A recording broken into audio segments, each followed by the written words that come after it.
Ta ta ta.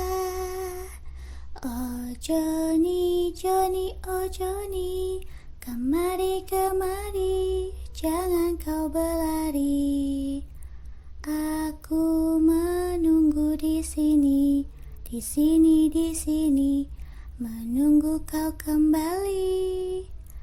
Lihatlah kaki kecil mungil itu berlari, mengelilingi ladang di pagi hari, menyamai padi mengiringi domba kecil. Oh Johnny adikku yang manis. Pada suatu ketika di zaman yang baru ada seorang wanita yang bernama Reni. Ia datang ke sungai itu tengah malam. Sambil mengeluh, dia menendang bebatuan kecil ke dalam sungai. Salah terus, salah saja terus. Ini itu salah, dikerjakan salah, gak dikerjakan lebih salah. Sudah capek saya hidup begini terus, diatur-atur orang tua. Malah saya mau dijodohkan. Padahal saya masih mau bebas sendiri. Hanya karena saya dibesarkan oleh mereka, saya harus menuruti semua kemauan mereka. Kalau mereka sebagai orang tua gak ikhlas membesarkan saya, kenapa juga mereka buat saya ada? Apa karena gak sengaja? Jadi mereka merasa terbebani dengan adanya saya. Merekanya aja yang bodoh.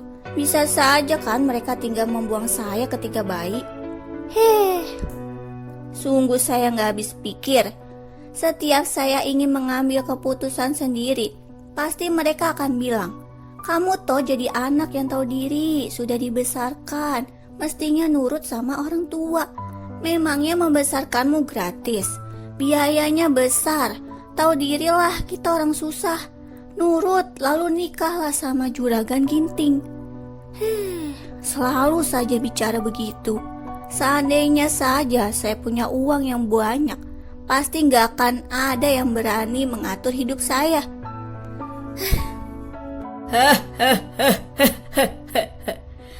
Bisa, kau bisa saja punya uang yang banyak. Hah? Siapa? Siapa di sana? Saya penunggu di sungai ini. Anjing laut di sungai. Bercandakah? Ini pasti saya sedang bermimpi. Tidak, kau sedang tidak bermimpi. Kalau kau butuh uang yang banyak, saya bisa kabulkan berapapun yang kau mau. Hah? Coba Anda buktikan. Lalu, Pak Tono memunculkan beberapa lembar uang dan juga perhiasan yang tergeletak di depan kaki Reni. Sontak saja Reni terkejut takjub. Ia ambil semua yang ada di hadapan matanya. Lalu Reni berkata, "Hei, kau bisa memunculkan lebih dari ini tidak? Hah? Tapi ada syaratnya." Apa? Apa syaratnya? Cepat katakan. Kau harus mendorong siapapun ke dalam sungai ini sampai tenggelam. Saat berhasil, kau akan mendapatkan harta yang lebih banyak dari yang kau dapatkan sekarang. Hah? Sulit sekali. Belum tentu yang saya dorong itu ia akan mati. Kalau hidup, habis saya akan dilaporkan ke polisi nanti. Hahaha. Tenang saja. Siapapun yang kau dorong di sungai ini pasti akan mati tenggelam, terseret arus air sungai. Apa jaminannya kau tidak mengkhianati saya? Saya ini sudah begitu baik berniat menolongmu. Apakah wajah saya yang begitu lugu ini masih tidak membuatmu percaya pada saya. Baiklah, saya akan coba percaya padamu. Namun, apabila saya sudah coba sekali tidak berhasil dan kau menipu saya, maka saya akan acak-acak dan menghancurkan tempatmu ini. Sejak percakapan itu, Reni melakukan apa yang diminta Pak Tono. Dengan otaknya yang pintar, ia mencari anak kecil. Karena anak kecil lemah dan tidak dapat melawan dengan badan Reni yang lebih besar dan dewasa. Pertama, ia tenggelamkan gadis kecil ke dalam sungai itu. Setelah Reni mendorongnya, ia injak kepala gadis itu sampai benar-benar tenggelam terseret arus. Dan pagi harinya, ia mendapatkan bayarannya tepat di bawah bantalnya, yaitu perhiasan emas yang banyak. Tidak berhenti sampai situ saja. Di malam harinya ia berjanji pada bocah laki-laki akan memberikan sisa uang yang dijanjikan Reni. Namun, ketika bocah itu sedang menunggu di pinggir sungai, ditendanglah bocah itu sampai terjun masuk ke dalam sungai hingga ia mati terseret arus. Sesudah 2 tumbal ia berikan ke sungai itu, semakin ambisiuslah Reni untuk mendapatkan lebih. Suatu ketika, Reni ditegur oleh kedua orang tuanya ketika ia hendak mau pergi pagi itu. Reni, mau kemana kamu? Belakangan ini Bapak lihat kamu pergi pagi, pulang malam. Sini duduk samping Bapak, kita bicara. Gak bisa, Reni buru-buru, Reni kerja, sibuk cari duit.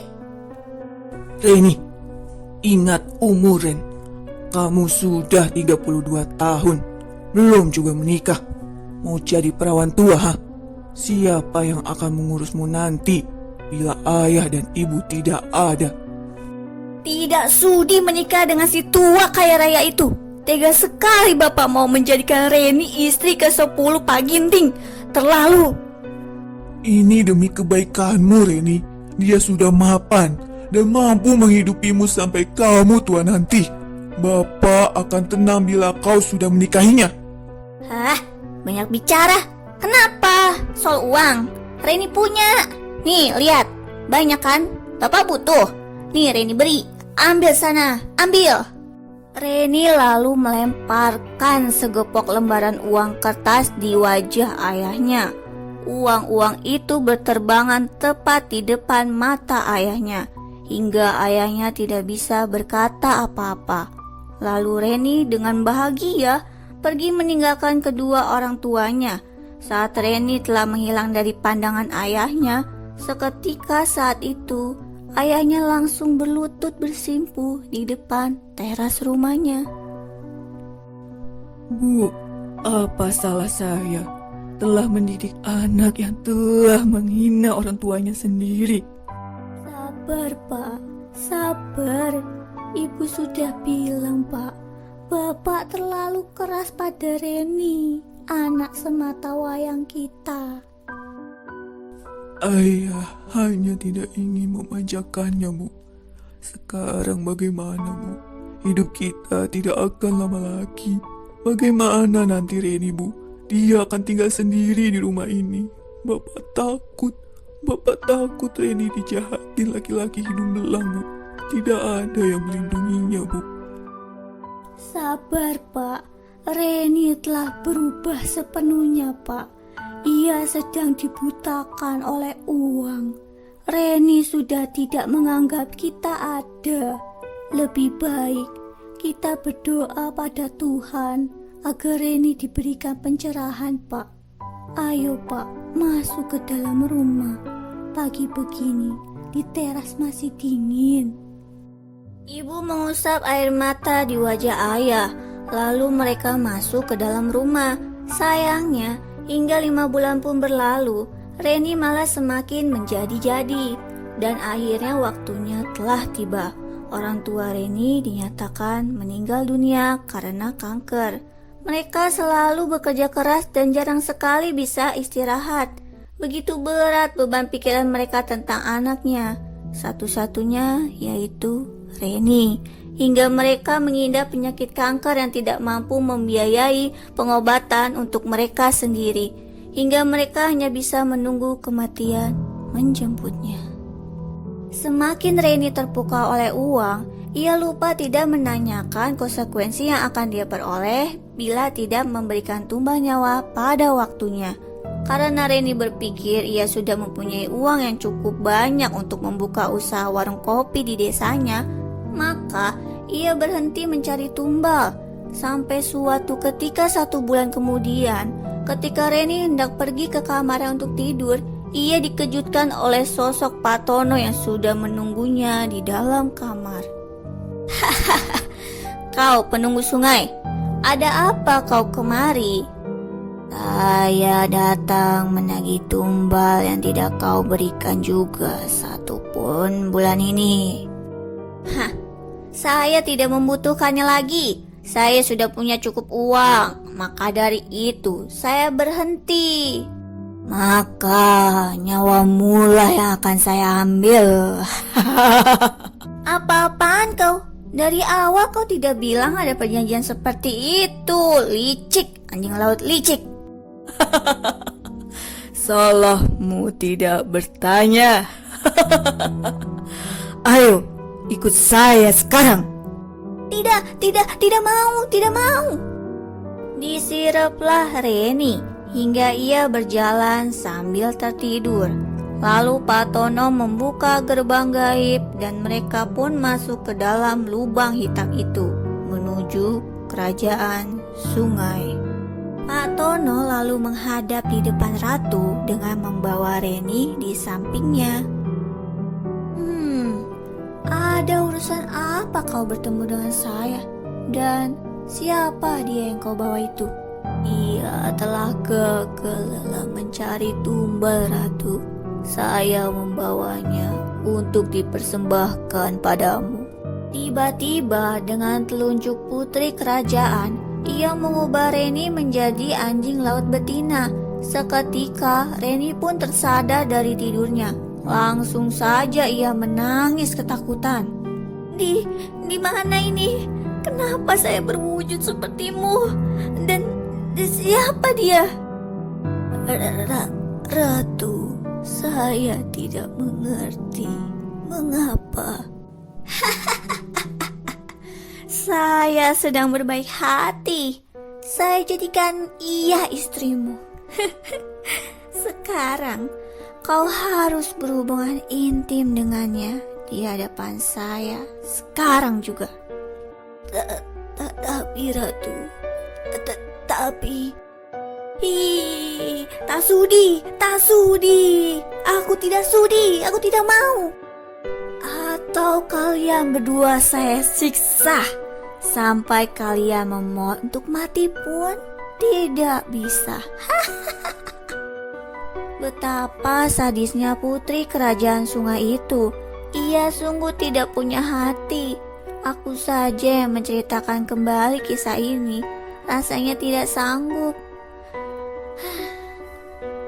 Lalu Pak Tono melakukan itu di hadapan putri kerajaan. Dengan buas Pak Tono menjajahi tubuh Reni, hingga Reni seluruh tubuhnya dilumuri darah perawannya sendiri. Reni pun pingsan dan Pak Tono pun berhenti. Bagus, sekarang kau menjadi pengikut setia saya selamanya. Saya percaya padamu. Jadi, jangan sekali-kali kau mengkhianati saya. Maka habislah kau tanpa sisa, tanpa bisa reinkarnasi kembali. Terima kasih, Ratu. Bawalah ia ke kamarmu. Pergi jauh dari hadapan saya sebelum saya berubah pikiran. Akhirnya, Pak Tono membawa Reni ke kamarnya. Ketika pagi harinya, di kamar Pak Tono, di dalam kerajaan sungai, Reni pun terbangun dari tidurnya. Sontak ia terkejut melihat wajah Pak Tono di hadapannya. Anjing laut sialan, Busuk! Menjauh kau dari hadapan saya selamanya. Tidak bisa. Kini saya beri kau dua pilihan.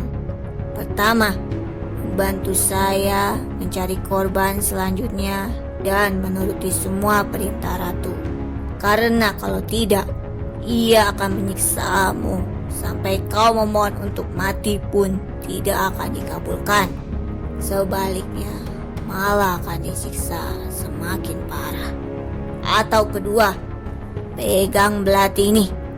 Kau bunuh dirilah sekarang sebelum terlambat. Karena tidak akan ada kesempatan dua kali. Saya akan katakan pada ratu bahwa kau melawan. Jadi saya membunuhmu. Jadi, mana pilihanmu? Lebih baik saya mati daripada saya harus jadi budak selamanya. Ayah, ibu, maafkan Reni yang tidak pernah mendengarkan nasihat kalian. Bahkan ketika mati pun kita tidak dapat bersama lagi. Maafkan aku, ayah, ibu. Lalu Reni pun menghabisi dirinya sendiri dengan pisau belati yang menyayat leher depannya. Dan seketika ia mati di depan Patono karena belati itu sudah diolesi cairan beracun. Begitulah akhir kisah Reni. Dan beginilah cara Pak Tono mencari tumbal di generasi selanjutnya sampai saat ini. Rangkuman. Pada zaman Reni, masyarakatnya sudah mulai mengenal pakaian kaos meskipun bawahannya masih menggunakan batik. Namun, untuk para remaja dan bagi wanita yang belum menikah seperti Reni, masih wajib menggunakan kain batik sebagai pakaian utamanya. Kenapa Pak Tono tidak menjadi bentuk anjing laut pada umumnya? Ya karena namanya juga siluman, tidak akan sama persis seperti binatang aslinya. Buntutnya itu seperti ular derik, berbunyi, bisa bergerak, dan berubah bentuk sesuai kehendaknya Pak Tono.